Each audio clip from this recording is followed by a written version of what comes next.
Hello dear student, welcome to physics नमा।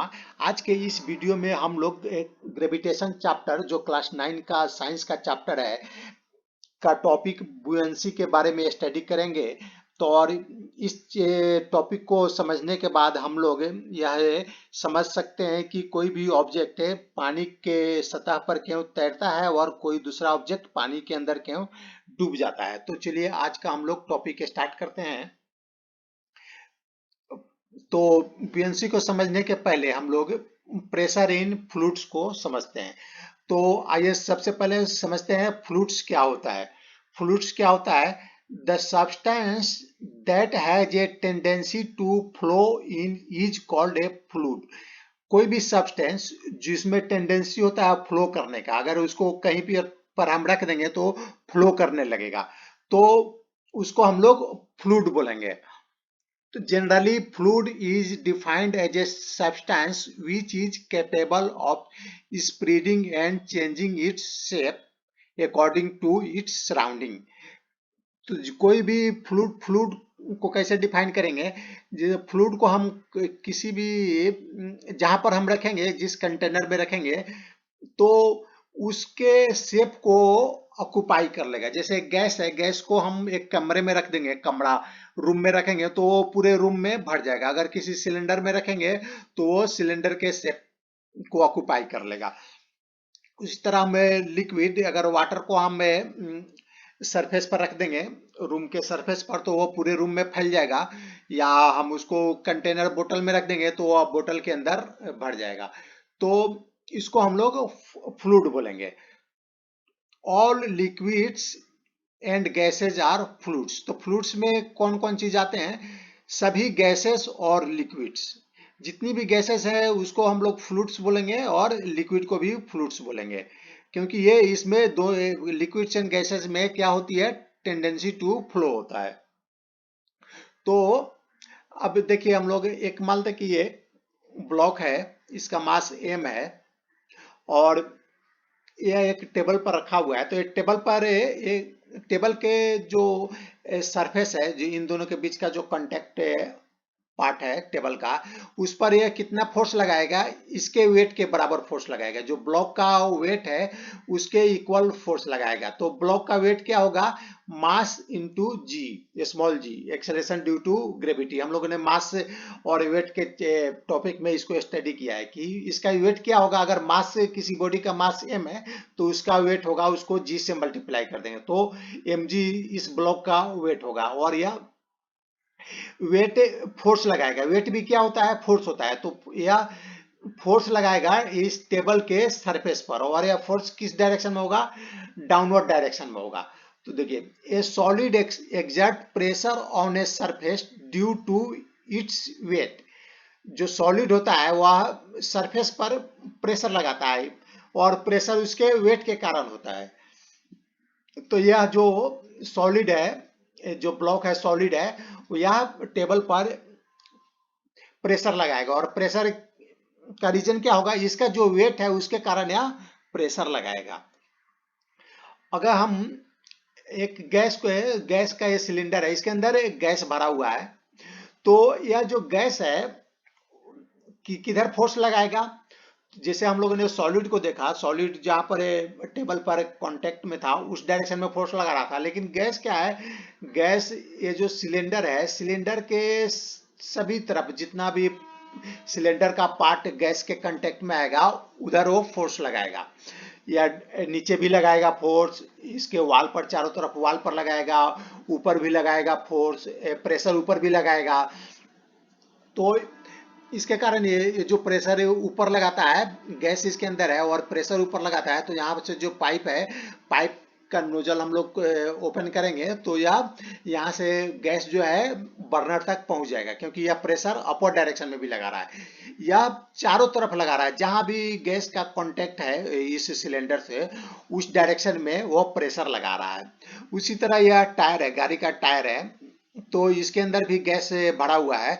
तो gas जो भरा हुआ है, इस टायर के जितना भी कांटेक्ट पार्ट है टायर का गैस के साथ, उस डायरेक्शन में वह प्रेशर लगाएगा।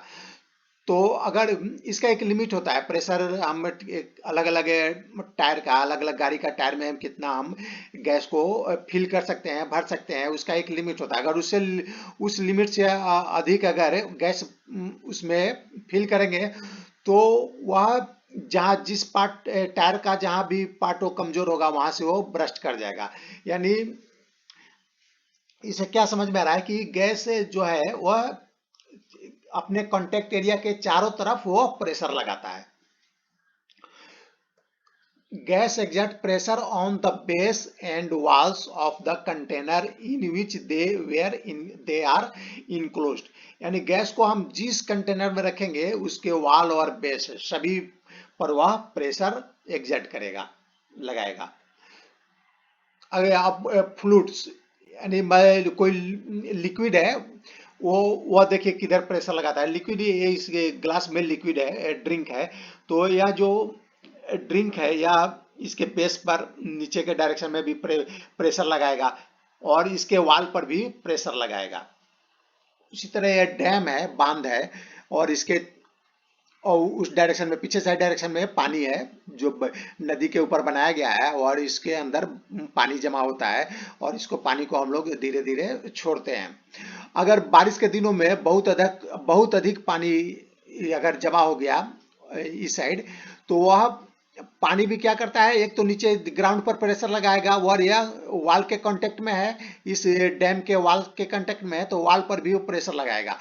अगर यह वाल कमजोर है तो क्या करेगा, जो प्रेशर है पानी का वह इस वाल को तोड़ देगा, जिसके कारण आप लोगों ने सुना होगा कि डैम टूट जाने के कारण है फ्लड, किसी एरिया में फ्लड आ गया। बारिश के दिनों में ऐसा अक्सर होते रहता है। तो अब हम लोग आइए बुयंसी के बारे में स्टडी करते हैं। आपने कभी स्विमिंग पूल गया रहेगा तो आपने महसूस किया रहेगा कि जब आप स्विमिंग पूल के अंदर रहते हैं तो आपका जो वेट है वह आप थोड़ा लाइटर महसूस करते हैं। आपका जो ग्राउंड पर वेट है उसके कंपेयर में आप स्विमिंग पूल में हैं तो आप थोड़ा लाइटर महसूस करते हैं या आप हल्का महसूस करते हैं, आपका वेट थोड़ा कम लगता है। You feel lighter in swimming pool. उसी तरह आपने कभी कुएं से, वेल से पानी निकाला होगा। ये बकेट है और ये इसमें एक रस्सी बंधा रहता है और ये बकेट को पानी के अंदर हम डालते हैं, रस्सी के थ्रू पानी के अंदर डालते हैं। तो जब तक ये बकेट पानी के अंदर रहेगा, बकेट में भी पानी रहेगा और ये पानी के अंदर रहेगा, तो आप महसूस किए रहेंगे कि ये आपको यह रस्सी में तनाव कम रहेगा और ये आपको हल्का फील होगा। और जैसे ही बकेट पानी के ऊपर आएगा, आप अगर रस्सी को ऊपर खींचेंगे तो यह बाल्टी पानी से ऊपर आएगा। तो पानी के ऊपर जैसे ही यहाँ आता है आपको यह बाल्टी भारी महसूस होने लगता है, हेवियर महसूस होने लगता है।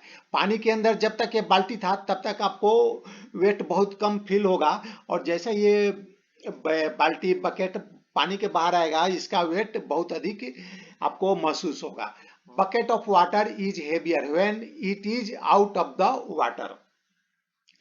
तो आपने ये जो एग्जाम्पल देखा इसमें आप लोग आपने क्या ऑब्जर्व किया कि कोई भी ऑब्जेक्ट पानी के अंदर है तो वह उसका जो वेट है वह लाइटर होता है कंपेयर टू ग्राउंड, अर्थ के।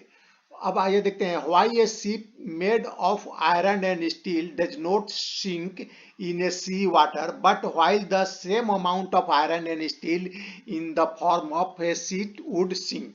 जैसे ये जो बोट है यह आयरन और स्टील का बना हुआ है लेकिन ये समुद्र में नहीं डूबता है। लेकिन हम एक स्टील का सिंपल सीट लेंगे, आयरन का सीट, तो इसको अगर हम छोड़ देंगे पानी के अंदर तो यह पानी के अंदर डूब जाएगा। ऐसा क्यों होता है? तो इसको this question can be answered by taking buoyancy in consideration.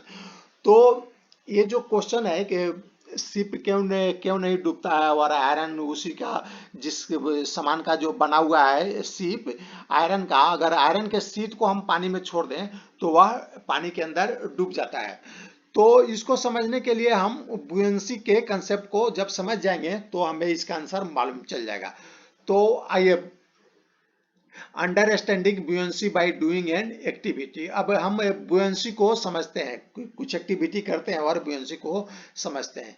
एक प्लास्टिक का बोतल है, और प्लास्टिक का बोतल को जब हम ऊपर से पानी के सरफेस पर छोड़ते हैं, और प्लास्टिक का जो बोतल है उसके अंदर पानी नहीं है, इसमें हवा भरा हुआ है, और इसका जो ढक्कन है उसको हम अच्छी तरह एयर टाइट करते हैं, इसको अच्छी तरह बंद कर देते हैं।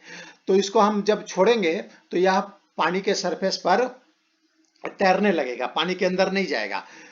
तो अगर हम इसको पानी के अंदर डुबोना है तो हम इस पर बाल्टी के हाथ से फोर्स लगाते हैं। तो फोर्स लगाते हैं तो यह पानी के अंदर चला जाता है। लेकिन जैसे ही हम हाथ से फोर्स अपना हटा देते हैं, यह बोतल फिर वापस से सरफेस पर आ जाता है। तो ऐसा क्यों होता है? देखिए, ऐसा देखिए जब हम बोतल को पानी के अंदर डालते हैं तो जैसे जितना पार्ट पानी के अंदर जाएगा उतना हमें अधिक फोर्स लगाना पड़ेगा। हाथ से जो हम फोर्स लगा रहे थे बोतल के अंदर, जितना पानी के बोतल का जितना पार्ट पानी के अंदर जाएगा, अगर अधिक पार्ट बोतल का अधिक पार्ट पानी के अंदर जाता है तो हमें अधिक फोर्स लगाना पड़ता है। कम पार्ट रहेगा तो कम फोर्स लगाना पड़ेगा। अगर पूरी बोतल को हमें पानी के अंदर डालना है तो हमें अधिक फोर्स लगाना पड़ेगा। अभी अभी देखिए हमें कम फोर्स लगाना पड़ रहा है, लेकिन जैसे जैसे बोतल अंदर जा रही है हमें अधिक फोर्स लगाना पड़ेगा, और पूरी बोतल को अंदर डालने के लिए हमें बहुत अधिक फोर्स लगाना पड़ेगा। ऐसा आप लोगों ने एक्सपीरियंस किया रहेगा। आप घर में भी आप टब के अंदर एक्सपेरिमेंट कर सकते हैं, और जैसे ही हम फोर्स हटाते हैं वह बोतल पुनः ऊपर सरफेस पर आ जाता है। तो ऐसा क्यों हो रहा है? देखिए, बोतल जब पानी के अंदर है तो उस पर तो इसका मान लेते हैं कि मास एम है, स्मॉल एम मास है, तो इस पर जो ग्रेविटेशनल फोर्स है एम जी, यानी इसका वेट एम जी हो गया। उस समय भी वेट एम जी इस पर लग रहा था डाउनवर्ड डायरेक्शन में, तो इसको तो पानी के अंदर चला जाना चाहिए था इसके वेट के कारण, लेकिन वेट इसका डाउनवर्ड डायरेक्शन में है, तो वेट के कारण पानी के अंदर बोतल को चला जाना चाहिए था। लेकिन बोतल को अंदर डालने के लिए, पानी के अंदर डालने के लिए हमें एक्सटर्नल फोर्स की जरूरत पड़ती है, जो हाथ से हम लोग लगा रहे थे, एक्सटर्नल फोर्स की जरूरत पड़ती है। तो ऐसा क्यों हो रहा है? एक तो फोर्स डाउनवर्ड डायरेक्शन में है तो हमें और एक्स्ट्रा फोर्स लगाने की क्यों जरूरत पड़ रही है? तो इसका रीजन है कि देखिए, जब पानी के अंदर वो बोतल को हम डालते हैं तो एक अपवर्ड डायरेक्शन में एक फोर्स काम करने लगता है। Water exert and upward force on the बोतल। जैसे जैसे हम पानी के अंदर बोतल को डालेंगे तो पानी क्या है, बोतल के ऊपर अपवर्ड डायरेक्शन में एक फोर्स लगाना चालू कर देती है, और यह फोर्स है, देखिए एम जी, ये जो जितना भी लेंथ है एरो का, वह उसके मैग्नीट्यूड को बताता है। तो अगर इसका देखिए एम जी जो वेट है बोतल का कम है, और जो अपर डायरेक्शन में जो वाटर का फोर्स है वो अधिक है, तो यह फोर्स अधिक है अपर डायरेक्शन में, जो वाटर बोतल पर लगा रहा है अधिक है, इसके कारण नेट फोर्स क्या हो जाता है, अपर डायरेक्शन में हो जाता है। अपर डायरेक्शन में नेट फोर्स होने के कारण बोतल पुनः सरफेस पर आ जाता है। तो अगर हमको बोतल को पानी के अंदर ही रखना है तो हमें जो जितना अपवर्ड डायरेक्शन में फोर्स है उतना ही फोर्स हमें डाउनवर्ड डायरेक्शन में भी लगाना पड़ेगा। तो एम जी तो इतना फोर्स है, ये इतना है, और जो एक्स्ट्रा फोर्स है ये अगर हमको इसके इक्वल करना है तो एक्स्ट्रा फोर्स लगाना पड़ेगा डाउनवर्ड डायरेक्शन में। तो extra external force by hand हम लगा देंगे, इतना कम से कम इतना लगाएंगे तो यह पानी के अंदर चला जाएगा। अगर इससे भी अधिक लगाएंगे देंगे तो हम पानी के अंदर ही रहेगा, लेकिन मिनिमम हमें इतना फोर्स लगाना पड़ेगा। दोनों फोर्स मिलकर हाथ के द्वारा जो फोर्स लग रहा है और एम जी जो बोतल का वेट है, वो दोनों फोर्स मिलकर कितना होना चाहिए, जो वाटर अपर डायरेक्शन में फोर्स लगा रहा है उसके इक्वल होना चाहिए। तो हम वाटर को बोतल को पानी के अंदर डुबा सकते हैं। The upward force exerted by the water on the bottle is known as upthrust or buoyant force। तो जो वाटर बोतल पर जो अपवर्ड फोर्स लगा रहा था उसको क्या बोलेंगे, अपथ्रस्ट फोर्स या बुयंट force. The magnitude of this buoyant force depend on the density of the fluid. तो जो मैग्नीट्यूड है बुएंट फोर्स का, जो वाटर अपर डायरेक्शन में लगा रहा है, वह किस पर डिपेंड करता है? वह डिपेंड करता है डेंसिटी ऑफ द फ्लूइड। जो फ्लूइड, जिस फ्लूइड में हम किसी ऑब्जेक्ट को डुबा रहे हैं, उस फ्लूइड के डेंसिटी पर वो डिपेंड करता है। डेंसिटी क्या होता है? Mass divided by volume. जैसे अगर ये तालाब का पानी है तो इसका डेंसिटी कम होगा, और अगर सी वाटर है, सी में नमक अधिक होता है तो उसके कारण उसका डेंसिटी अधिक होता है। तो अगर सी वाटर में इसको हम डुबाएंगे तो ये जो अपथ्रस्ट फोर्स है या बुएंट फोर्स है वह अधिक होगा तालाब के पानी से, क्योंकि तालाब का जो सी वाटर का डेंसिटी अधिक होता है। तो जिसका डेंसिटी अधिक होगा उसका अपथ्रस्ट फोर्स या बुएंट फोर्स अधिक होगा। Why object float or sink when placed on the surface of water? तो आइए अब इसको समझते हैं। एक बीकर है जिसके अंदर एक पानी भरा हुआ है, और इसमें हम एक नेल को ड्रॉप करते हैं। तो नेल क्या है? नेल देखिए बीकर के नीचे सरफेस पर जाकर चला जाएगा, यानी पानी में वो बीकर पानी में वो नेल डूब जाएगा। तो यहाँ पर भी अपथ्रस्ट फोर्स लगा रहा था इस नेल पर, पानी भी अब थ्रस्ट फोर्स लगा रहा था। लेकिन इस केस में क्या हो रहा है कि जो नेल का वेट है, मान लेते हैं उसका मास m है, तो उसका वेट क्या हो जाएगा? mg फोर्स है वो डाउनवर्ड डायरेक्शन में फोर्स लगेगा। तो और अब थ्रस्ट फोर्स भी इस पर लगेगा, अब थ्रस्ट फोर्स अपवर्ड डायरेक्शन में लगेगा। तो इस केस में क्या है? अब थ्रस्ट फोर्स कम है, mg जो डाउनवर्ड डायरेक्शन में फोर्स है वो अधिक है, तो नेट फोर्स डाउनवर्ड डायरेक्शन में हो जाएगा। तो नेट फोर्स डाउनवर्ड डायरेक्शन में होने के कारण क्या है? ये नेल बीकर के सरफेस पर जाके गिर जाता है, यानी पानी के अंदर डूब जाता है। अगर दूसरा एग्जांपल ले, हम सेम मास का, जितना नेल का मास था उतना ही मास का हम एक कॉर्क ले। कॉर्क क्या होता है? आप लोगों ने बैडमिंटन का कॉर्क देखा होगा। उसके पीछे साइड में एक जो गोल ऑब्जेक्ट लगा रहता है वह कॉर्क होता है, वह बहुत ही हल्का होता है। तो ये कॉर्क को अगर हम इस बीकर में छोड़ते हैं तो यह इसके सरफेस पर ये तैरने लगता है, यह नहीं डूबता है। जबकि दोनों का मास जो सेम है, नेल का मास और इस जो कॉर्क का मास है वह दोनों सेम है, लेकिन कॉर्क क्या है? वह पानी के सरफेस पर तैरने लगता है। ऐसा क्यों होता है? तो देखिए इसका जो मास सेम है ये नेल के मास पर, तो उतना ही फोर्स डाउनवर्ड फोर्स लगेगा डाउनवर्ड डायरेक्शन में। लेकिन इस केस में अब थ्रस्ट फोर्स है वह अधिक लगेगा कंपेयर टू नेल के केस में जो वाटर अब थ्रस्ट फोर्स लगा रहा था, इस केस में अधिक फोर्स लगा रहा है, और ये दोनों फोर्स लगभग इक्वल है, जिसके कारण यह सरफेस पर तैरने लग रहा है। कॉर्क जो है सरफेस पर तैरने लग रहा है। तो इस केस में अब थ्रस्ट फोर्स अधिक क्यों है? क्योंकि दोनों का मास तो सेम है, नेल का मास भी और कॉर्क का मास भी सेम है, लेकिन अब थ्रस्ट फोर्स इस केस में अधिक है। क्यों? आइए इसको समझते हैं। This happens because of the difference in their density. अब यह क्यों हुआ? क्योंकि दोनों का डेंसिटी अलग है, कॉर्क का डेंसिटी और नेल का डेंसिटी, दोनों का डेंसिटी अलग है। डेंसिटी क्या होता है? Mass divided by volume. तो इस केस में मास तो दोनों का सेम है, लेकिन वॉल्यूम किसका अधिक है? वॉल्यूम कॉर्क का अधिक है। तो इसका डेंसिटी क्या हो जाएगा? कम हो जाएगा। मास को हम डेंसिटी से डिवाइड करेंगे और ये डेंसिटी अधिक है, तो डेंसिटी क्या होगा? कम होगा, और इसका डेंसिटी अधिक होगा।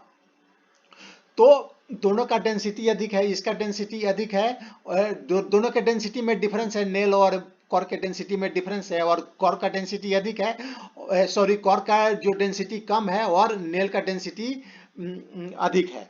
तो the density of cork is less than the density of water.